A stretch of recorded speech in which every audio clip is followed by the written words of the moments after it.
When you died in ancient Egypt, your greatest fear wasn't hell. It wasn't punishment. It was a scale. Because the gods believed one simple test would reveal the truth about your entire life, and no one, not even a pharaoh, could escape its judgment. For the ancient Egyptians, death was not the end. It was the beginning of one final journey. They believed every soul awakened in the Duat, the mysterious realm between life and eternity. Confused and alone, the newly departed waited for a guide. That guide was Anubis. Often mistaken for the god of death, Anubis served a different purpose. He was the guardian of tombs, the protector of the dead, and the divine guide who escorted every soul to its final judgment. Calm, impartial, never cruel, never merciful. His duty was simply to ensure that justice was done. Together, Anubis led the soul through the shadowed pathways of the Duat, past silent waters, towering gates, and ancient guardians, until they reached the Hall of the Two Truths.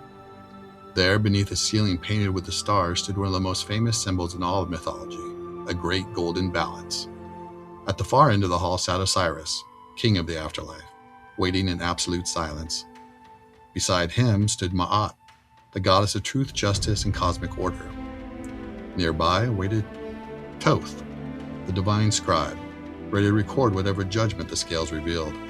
And in the shadows, another figure waited, Amet, part crocodile, part lion, part hippopotamus. She was not there to judge. She was there to carry out the consequence if judgment failed. Then came the moment every soul feared. Anubis reached toward the person's chest and drew forth something invisible during life, their heart. Not the physical organ, but the spiritual heart. The Egyptians believed that the heart contained every choice, every kindness, every lie, every act of courage, every betrayal. Nothing could be hidden from it. Ma'at placed a single ostrich feather onto one side of the scale. Then Anubis carefully placed the glowing heart into the other. The entire hall would fall silent. The scales began to move. If the heart was heavy with dishonesty, cruelty, or injustice, it would outweigh the feather. Amet would devour it, and the soul would simply cease to exist. But if the heart balanced perfectly with the feather of truth, the soul had lived with Ma'at, with truth, with justice, with balance. The scales settled perfectly. Golden light filled the hall. Thoth carefully recorded the verdict for eternity. Osiris welcomed the soul into the afterlife. Beyond the judgment lay the field of reeds, a paradise of flowing water, fertile fields, lotus blossoms, and reunion with those that had gone before. Anubis had completed his duty. Without celebration, without sorrow, he quietly turned away, ready to guide the next soul. The ancient Egyptians believed your greatest possession was never your wealth, your title, or your power. It was your heart. Because your heart remembered everything.